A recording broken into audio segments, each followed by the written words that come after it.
안녕하세요. 국어 강사 이영민입니다. 오늘은 동영상으로 제 커리큘럼에 대해서 소개를 해드리려고 이렇게 촬영을 하게 되었어요. 아무래도 이제 만나서 설명하면 좋겠지만 그게 좀 제한적인 상황에서는 이렇게 영상으로 짧게 준비를 해드렸으니까 필요한 정보만 담을게요. 먼저 자기소개부터 하고 시작하겠습니다. 저는 서울대학교에서 국어 교육을 전공을 했고요.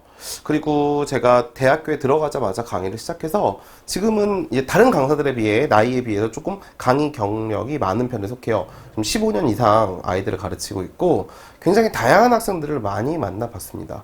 자, 저는 이제 제일 처음에 대치동에 있는 제인논술에서 제가 다녔던 학원이기도 해요. 여기서 이제 서울대반 팀장을 맡아가지고 쭉 군대 가기 전까지 수업을 하고, 그 다음 이후에는 가장 최근에는 전문 학원의 원장으로도 일을 했었어요. 그리고 지금은 이제 대치동 엘브라운이라는 학원의 의대관이랑 그리고 명인학원에서 지금 수업을 하고 있습니다. 그래서 여기 나와 있는 바른소리국어연구소는 제가 대표로 있고 제 지시 아래에 연구원들이랑 함께 국어 컨텐츠를 만드는 곳이기도 합니다. 그래서 이게 이 정도면 이제 정말로 쭉 학원 선생님으로 계속 쭉 이제 수업을 해왔다라는 것을 아실 수가 있을 것 같아요. 이제 커리큘럼 한번 설명을 하기 전에 이제 가장 중요한 거 어떻게 바뀌는지부터 깔박하게 설명을 드릴게요. 일단은 많은 전문가들이 반대를 했었어요. 국어의 무슨 선택 영역이냐? 라고 하는 발문을 했는데, 아무튼 강행을 해서, 이제는 국어에서 11문제가 선택 영역으로 남게 됐습니다. 그래서 이제 학생들은 화법과 작문이냐, 언어와 매체냐, 이 두 가지를 선택하게 되는데요. 결론부터 말씀을 드릴게요. 유불리 없어요. 누가 유리할지 몰라요. 아무도 몰라요. 아무도 몰라. 지금 다 예측이거든요. 그냥 그 누구도 경험해보지 않았기 때문에 이건 예측으로 밖에 말씀을 드릴 수가 없어요. 저는 예측을 감히 한다면은 못하겠어요. 예측을 못해요. 누가 더 유리할 것이다, 누가 더 불리할 것이다. 하지만 대부분의 많은 사람들이 그러죠. 엄매를 선택하면은 유리할 것이다. 알 수 없습니다. 절대 알 수 없어요. 자세히 분석을 안 해보고 하시는 말씀이에요.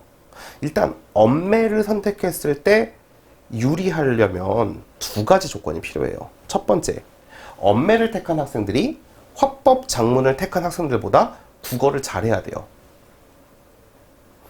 두 번째, 엄매와 화작의 난이도가 동일하게 나와야 돼요. 국어를 잘하더라도 문법에서 어려운 문제가 나오면 이쪽에서 만점이 나오기가 힘들겠죠. 그쵸? 그럼 보정점 쓰고 뭐고 그냥 날아가는 거예요. 엄매 90점이 화법 작문 100점을 이길 것이다. 그럼 말이 안 돼요. 그거는 애초에 계산 공식에 따라서 움직이면은 얘네가 영향을 미칠 수 있는 게 0.2%도 안 되기 때문에 안 돼요. 그거는. 그러니까 둘 다 만점을 받았을 때 한 3, 4점 차이가 날 것 같은데 계산을 때려보면, 그쵸? 계산을 해보면은 그 정도 차이가 날 것 같은데, 뭐 엄매를 택해가지고 다 맞으면 10점 이상 차이가 날 것이다. 이거는 정말로 극히 드문 예측이에요. 그래서 일단 저는 준비할 때 누가 더 쉬운지는 당연히 준비 과정에서는 화작이 훨씬 더 유리해요. 따로 공부할 양 자체가 거의 없어요. 뭐 새롭게 알아야 되는 개념 그런 게 전혀 존재하지 않기 때문에 화법 작문은 그냥 독서의 쉬운 버전이라고 생각하시는 게 가장 좋습니다. 그렇기 때문에 따라서 별로 준비할 게 없기 때문에 굳이 엄매로 준비할 양이 많은, 이건 어머니들 준비가 많이 필요해요. 아무래도 준비가 많이 필요하기 때문에 굳이 엄매를 택할 이유는 없을 것 같아요. 제 생각에는 이제 의대를 준비를 하는 최상위층 학생들, 뭐를 택하던 국어는 다 맞을 거야, 이 정도의 각오를 가지고 택하면은 엄매를 택해도 괜찮을 것 같지만, 사실 대다수 학생들이 수학 문제도 아직 완성이 안 돼 있고 30번 문제 못 풀잖아요 지금. 그쵸? 뭐 그리고 과탐도 사실은 완성이 안 돼 있는 상황에서 마치고 사탐도 마찬가지야. 그러니까 굳이 엄매를 택하는 데 있어가지고 유리할까라는 거는 좀 의문점입니다. 엄매 문제가 지금까지 어렵게 나왔어요. 올해 수능에서 오답률 1위, 2위가 문법 문제였고요. 작년 수능에서는 오답률 1위, 2위까지는 아니었지만 오답률 탑 10 중에 두 문제가 네, 엄매에서 출제가 됐습니다. 그리고 3년 전에 2019 수능 그 극악 수능 있죠? 거기에서도 두 문제가 엄매에서 나왔어요. 오답률 탑 10 안에. 그러니까 지금 이 수능의 흐름을 쫙 본다면은 네, 엄매가 준비하기가 쉽지가 않아요. 공부하면 다 맞는다? 저는 서울대학교에서 국어를 전공을 했어요. 그쵸? 아이들을 15년 이상 가르쳤어요. 이런 강사도 뭐라고 이야기하냐? 엄매를 공부하면 다 맞을 것이다 라고 섣부르게 말하기가 힘듭니다. 지금 전에 없었던 새로운 유형들, 즉 문법 지식을 가지고 읽어야 되는 문제들이 출제되기 때문에 시간 소모도 만만치 않아요. 그렇기 때문에 네, 엄매는 준비가 필요하다까지만 알고 계시면 돼요. 사실 뭐가 유리할까 불리할까 생각하지 말고 자기 취향대로 가지거나 아니면 자기 상태에 맞춰가지고 내가 지금 준비를 국어의 공부 시간을 너무 많이 쏟기가 힘들어 이러면 화작으로 가시는 게 네, 별 큰 차이가 없을 거예요. 다만 최고점, 정시로 최고점을 노려야 된다 그러면 엄매를 고려해 보실 필요는 있습니다. EBS 연기율이 70%에서 50%로 줄어들죠? 70%에서 50%로 줄어드는데 큰 차이 없어요. 결론 말씀드릴게요. 어차피 연계는 문학에서 체감을 해요. 독서 체감 못해요. 화작 체감 못해요. 문법 체감 못해요. 체감이 안 돼요. 배웠었구나. 봤었구나. 체감이 안 돼요. 하지만 현대시, 내가 배운 거야. 이 소설 제목 들어봤어. 체감이 돼요. 자, 기존의 15문항에서 몇 문항? 18문항으로 늘어납니다. 그럴 수밖에 없죠. 화법, 작문, 문법이 15문항에서 11문제로 줄어들기 때문에 4문제가 독서와 문학에서 늘어나게 디자인이 됐어요. 그 중에 3문제가 지금 문학이 들어갔기 때문에 문학은 15문항에서 18문항으로 늘어납니다. 따라서 기존에 10문제 나오던 게 9문제로 줄었다라고 하면은 연계율은 이렇게 크게 변화가 없습니다. EBS 문학 준비 열심히 하셔야 돼요. 변하지 않는 진리입니다. 우리가 연계문학은 충실히 준비를 해야 네, 시험 시간에 어떻게 할 수 있다? 시간을 단축할 수 있다. 오케이? 더군다나 문학은 이번에 신유형까지 나올 것이다. 골치 아파요, 이거. 평론 형태의 지문이 나옵니다. 평론형. 작품 중심이 아니야. 삼인국이 어떤 작품이야? 이런 게 나오는 게 아니에요. 그쵸? 옛날에는 자연 친화를 강호사시가처럼 뭔가 임금에 대한 찬양, 그리고 내가 강호에서 즐기는 기분, 이런 걸로 썼으면은 나중에 자연 친화로 가면은 생활의 어려움, 이런 걸로 왜 이렇게 될까? 막 이렇게 역사적인 변화까지 물어보는 평론 지문이 네, 출제가 되기로 돼 있어요. 그래서 지금 내년도에 어느 정도 국어의 1차 관문이 될 지문은 바로 문학의 네, 이 신유형 지문이 될 것입니다. 그래서 이거 준비를 잘 하려면은 네, 우리 탄탄히 다져와야 돼요. 그래서 자, 수능 변경점 3가지. 선택 영역 나눈다. 유불리 신경 쓰지 말라. 내가 높은 점수로 원행을 택하면은 네, 결국엔 다 맞지 않으면 아무 소용이 없다. 그쵸? 그렇기 때문에 준비가 많이 필요한 학생들은 준비가 자기가 할 시간이 넉넉해. 그러면은 네, 아무거나 골라도 되는데 지금 수학도 안 돼 있어. 그리고 뭐 과탐도 아직 안 돼 있어. 사탐 시작도 안 했어. 뭐 할지도 몰라. 이러면은 네, 화작하세요. 유리할 겁니다. 화작이. 연계율이 줄어들었다. 하지만 문학은 여전히 중요하다. 신유형까지 나온다. 이 정도. 아시겠죠? 자, 그럼 이제 내년도 커리큘럼입니다. 내년도 커리큘럼에서 솔루션 과정, 에픽스 과정, 리미트 과정, 피날레 과정 이렇게 들어가게 돼요. 그리고 모의고사가 중간중간에 이제 끼어 있습니다. 과제로 나가는 모의고사는 따로따로 준비가 되어 있고요. 이건 수업 시간에 다룰 모의고사의 분량이에요. 상당히 모의고사를 푸는 게 적어요. 적은데 이건 이따가 차차 이야기를 드릴게요. 왜 이게 적게 갔는지. 먼저 솔루션 과정에서는 기준을 마련하는 시간이 될 거예요. 결국 국어에서 정답을 내릴 때 확실하게 얘가 왜 답인지는 기준이 필요한 겁니다. 즉흥적으로 감에 따라서 이거 같으니까 고르는 게 아니라 그 기준을 이성적으로, 그렇죠, 객관적으로 언제 풀어도 똑같은 답이 나오게 마련하는 시간이 될 거예요. 3가지, 독서, 문학, 모의고사 이렇게 3가지가 강의에 들어가고 화법, 작문이나 아니면 문법 같은 경우는 제가 별도로 다시 말씀을 드릴게요. 독서에서는 지문을 읽을 때 쓰이는 기준들과 문제를 접근하는 순서, 선택지를 보는 방법에 대해서, 즉 방법에 대해서 이야기를 할 거예요. 그리고 두 번째, 문학 같은 경우에는 그쵸, 무엇이 좋은 사람, 무엇이 나쁜 사람, 긍정적인 인물, 부정적인 인물, 긍정적인 시어, 부정적인 시어, 이렇게 긍정, 부정을 나누는 기준에 대해서 말씀을 드릴 것이고, 그 다음에 이제 개념의 조건을 확립하게 될 겁니다. 그러니까 이게 문학의 개념이 뭐 예를 들어서 감정의 이입이다, 뭐 아니면 대화체이다, 이런 것들이 나왔을 때, 그 평가원이 나름대로 내는 조건이 있어요. 그거를 말씀을 드릴 예정입니다. 그리고 개인별 약점 체크를 위한 모의고사가 이 시간에 준비가 돼 있어요. 이 개인별 약점 체크 같은 경우에는 후에 개인용 보충 자료로 나가는 데이터베이스가 되니까 이거는 굉장히 중요한 과정이 되겠죠. 약점을 극복하기 위해서. 자, 두 번째. 이제 3월 이후에, 개학 이후에 펼쳐질 시즌은 에픽스라 그래서 EBS에서 픽, 골랐다는 뜻이에요.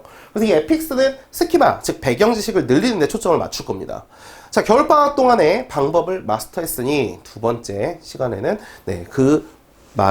마련된 방법에 조금 더 깊은 지식을 쌓게 되는 거예요. 따라서 이때부터는 독서는 방법도 설명을 하겠지만 한 주 한 주가 스키마를 증강할 수 있는 독서 재질들을 많이 사용하게 될 거예요. 이번 주는 경제만, 이번 주는 과학에서도 뭐 물리만, 이런 식으로 이루어질 예정이니까 과제까지 모조리 이렇게 주제별로 다시 편집을 해놨습니다.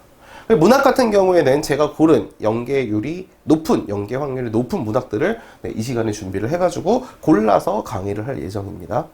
그리고 이때 이제 중간고사가 끝나고 나서 처음으로 보는 모의고사가 6월 평가원이기 때문에 6월 모의평가원을 대비한 모의고사 한 회분이 준비가 되어 있어요. 과제로 한 회분, 그리고 수업에서 한 회분, 총 2회분이 제공이 될 겁니다. 자, 그 다음 이제 리미트 과정은 6월 평가원이 끝나고 나서, 기말고사가 끝나고 나서의 쭉 과정을 다루게 되는 건데, 이때는 고난도 대비를 하게 돼요. 그래서 독서 같은 경우에는 리트 지문이나 미트 지문, 어렵죠. 이거를 수능적으로 제가 바꾼 지문들이 있어요. 그 지문으로 수업을 할 것이고, 그 다음에 문학 같은 경우에는 신유형을 대비할 수 있도록, 아까 말씀드렸던 평론형 지문이라든지 낯선 장면, 소설에서 낯선 장면 나오면은 진짜 너무 당황하거든요. 그 낯선 장면에 어떻게 접근해야 되는지에 대해서 말씀을 드릴 거예요. 마찬가지로 이 기간의 모의고사는 9월 평가원을 대비해서 수업에서 한 번, 과제에서 한 번, 총 2회의 모의고사가 제공이 될 것입니다. 자, 이제 마지막 과정이죠. 피날레. 마지막 과정은 이제 끝에 결실을 맺기 위한 과정이기 때문에 이제 고난이도 지문보다는 이 수준을 약간 낮춰서 수능 정도의 지문으로 지문에 집중해서 읽는 방법들을 많이 말씀을 드릴 거예요. 현장에선 결국 가면은 어떠한 도구를 어떻게 사용해야 될지 잘 몰라요. 그거보다 더 중요한 거는 자기가 몰입을 해가지고 지문에 집중을 해서 빠르게 읽어내는 거예요. 그래서 지금까지 배웠던 걸 전부 다 체화시키는 시간이죠. 문학 같은 경우에는 출제 예상 확률이 높은 작품들만 이때 다루게 되고, 3월 달에 다루는 거, 8월 달에 다루는 거 합쳐가지고 또 한 번 다루게 되는 거예요. 여러 번 반복시키는 건데, 올해 피날레 수업에서 딱 10월 달부터 했죠. 10월, 11월. 이 수업, 8주 동안에 이루어진 수업에서 문학 작품이 전 작품 적중이 됐습니다. 당연한 거죠. 당연한 거기 때문에, 마지막으로 모의고사 4회분이 준비가 되어 있어요. 수업 시간에 4회분, 그리고 이제 과제로 4회분 해가지고 총 8회분의 모의고사가 이 피날레 기간에 제공이 돼서 완벽하게 문제풀이까지 소화하도록 유도를 할 겁니다. 자, 그렇다면 과제는 어떻게 준비가 되어 있을까? 자, 과제 시스템이에요. 데일리, 분석지, 루틴. 이 세 가지가 제가 과제를 통해서 획득하고 싶어 하는 것들이에요. 자, 제 과제는 데일리 형식으로 이루어져 있고, 그냥 마구잡이 데일리가 아니라 그 주에 배웠던 수업의 흐름대로 데일리를 구성을 해놨습니다. 자, 두 번째, 분석지, 해설지죠. 해설지가 중요해요. 왜? 시중에 있는 해설지가 아니라 제가 직접 다 작성을 한 수업의 방법대로, 제가 사용했던 방법대로 작성한 해설지가 추가로 제공이 되기 때문에 매일매일 선생님의 수업을 다시 한번 듣는 효과를 누릴 수가 있게 되겠죠. 그리고 마지막으로 정말로 매일 하는지 루틴을 형성하기 위해서 어플로 제출하는 시스템까지 마련이 돼 있다. 아마 이건 전국에 제가 유일할 겁니다. 진짜 아이들한테 매일매일 하는지 체크하는 사람은 제가 유일해요. 그러니까 여러분들 무너지지 않아요. 무너질 수가 없어요. 매일매일 국어를 합시다. 자, 개인별로 약점을 보충하는 시스템이 있는데, 이거는 이제 기본 과제에다가 추가 보충 과제로 개인마다 다르게 나가는 과제예요. 수준별, 영역별로 준비가 되어 있고요.